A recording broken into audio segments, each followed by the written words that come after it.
اور ان کے اعتراض کو بیان کیا۔ یہ پاگل کہتے ہیں کہ یہ قبلہ کیسے تبدیل کر دیا؟ اللہ نے کہا قبلہ اس لیے تبدیل کیا ہے کہ تم سے امامت کو چھین کر امت محمد کو دینے لگا ہوں، تو ان کا قبلہ دے رہا ہوں انہیں، جو میرے نبی کی چاہت تھی کہ میرا قبلہ یہ مسجد اقصی نہ ہو، میرا قبلہ بیت اللہ ہو، اس کی ہر وقت چاہت تھی۔ 18 مہینے مدینے میں اسی کی طرف منہ کر کے نمازیں پڑھی، اور ہر وقت آپ ایسے آسمان کو دیکھتے، قد نرا تقلب وجهک فی السماء، میں قربان جاؤں۔ اللہ کیا اللہ اتنے پیار کا اظہار ہے، میرے محبوب میں دیکھتا ہوں آپ بار بار آسمان کی طرف نظریں اٹھاتے ہیں کہ میں کب کہوں گا قبلہ بدلو۔ تو پھر آگے اللہ کہتا ہے فَلَنُوَلِّيَنَّكَ قِبْلَةً تَرْضَاهَا، تو میں آپ کا قبلہ بدل کے آپ کو راضی کر کے دکھاؤں گا۔ پھر کہا فَوَلِّ وَجْهَكَ شَطْرَ الْمَسْجِدِ الْحَرَامِ، یہ پچھلے جملے کی ضرورت نہیں تھی۔ ہم آپ کو دیکھتے ہیں آپ کہ آپ نظریں اوپر اٹھتی ہیں، چلیں اب آپ اپنا چہرہ قبلہ بیت اللہ کی طرف کر لیں، لیکن ایک جملے کا اضافہ کر کے آپ کی شان کو عرشوں پر لے گئے۔ ہم آپ کا قبلہ بدل کر آپ کو راضی کریں، آپ راضی ہو جائیں، اور رب آکھے آپ کو راضی کرنا، کیا شان۔ فول وجہ، چلیے منہ، اور آپ اتنے بے قرار تھے۔ حضرت برا بن معرور رضی اللہ تعالیٰ عنہ کی اہلیہ بیمار ہوں۔ برا بن معرور وہ شخص ہیں جنہوں نے وہ حج کے موقع پر 72 لوگوں نے آ کر بیعت کی تھی، تو سب سے پہلے جس نے آپ کے ہاتھوں میں ہاتھ دیا تھا وہ برا بن معرور تھے، یا ابو الحسن بن تیہان تھے، یہ دو نام آتے ہیں۔ تو ان کی بیگم بیمار تھیں، تو ان کا حال پوچھنے کے لیے تشریف لے گئے۔ پہاڑی سفر تھا، ہوں نہیں سرنگاں بنی ہوئی ہیں، یہ سرنگیں تو قیامت کی علامت میں سے ہیں۔ قیامت اس وقت قائم ہوگی جب مکہ میں سوراخ ہو جائیں گے۔ تو وہ عرب کے قریش کہتے تھے مکہ میں سوراخ کیسے ہوں گے؟ اللہ نے سانوں بھی کھا دیتا ہوئے پہ جے تیاریاں آپ لوگ۔ پہاڑی رستہ تھا 4-5 کلومیٹر کا، وہ طے کر کے گئے۔ تو برا بن معرور نے کہا یا رسول اللہ کھانا کھائے بغیر آپ کو جانے نہیں دیں۔ ہم نے کہا ٹھیک ہے۔ تو انہوں نے بکرا ذبح کیا، پکایا، کھلاتے پلاتے عصر ہو گئی۔ تو کہنے لگے یا رسول اللہ نماز پڑھا دیں۔ ہم نے کہا چلو۔ اب عصر کی نماز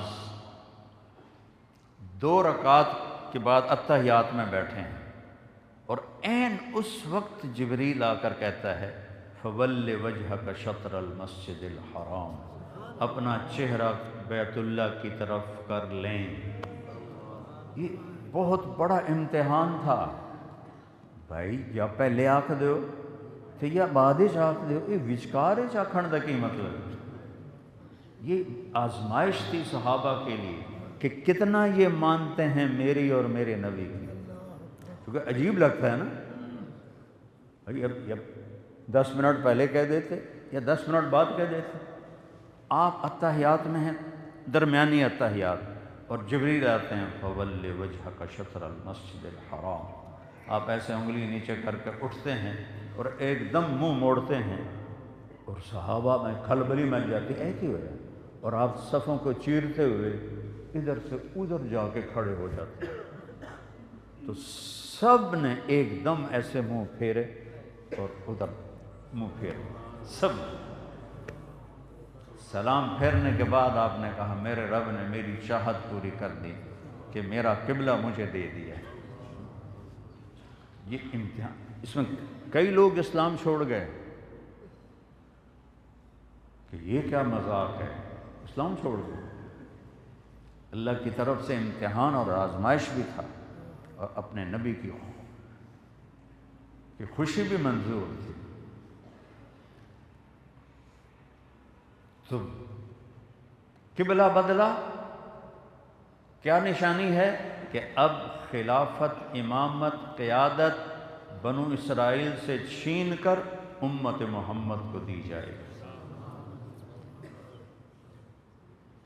ثم اورثنا الکتاب الذین اصطفینا من عبادنا، پھر ہم نے وارث بنایا کتاب کا ان لوگوں کو جن کو ہم نے چنا، منہم ظالم لنفسہ، اس میں کوئی نافرمان بھی ہیں، ان کے ذمے بھی وراثت ہے، اے وراثت آگے پہنچاؤ، ان کے ذمے بھی ہے۔ پہلی گل ہی انہوں نے کی تھی، پہلی گل تہجد گزارا دی نہیں کی تھی، جنید بغدادی دی نہیں کی، پہلی بات یہ ان کی کہ جو ہمارے جیسے ہیں، دو نمبری ہے، منہم ظالم لنفسہ، ان میں کچھ ظالم ہیں، اب تمہارے ذمے بھی میرا قرآن پہنچانا ہے، منہم مقتصد، کوئی ہینکی پھینکی بھی کر لیتے ہیں، کوئی نیکی بھی کر لیتے ہیں، ان نیکی بھی کر لیندے ہیں، چنگا بھی کر لیندے ہیں، بیڑا بھی کر لیندے ہیں، تمہارے ذمے بھی میرے پیغام کو پہنچانا ہے۔ وَمِنْهُمْ سَابِقٌ بِالْخَيْرَاتِ بِإِذْنِ اللَّهِ، اور کچھ وہ ہیں جو میرے واقعی محبوب ہیں اور نیکیوں میں سبقت کرنے والے ہیں، لیکن وہاں ایک لفظ کا اضافہ کیا، میری توفیق سے، میری توفیق سے، سبحان اللہ، کہ تم سب کے ذمے ہے،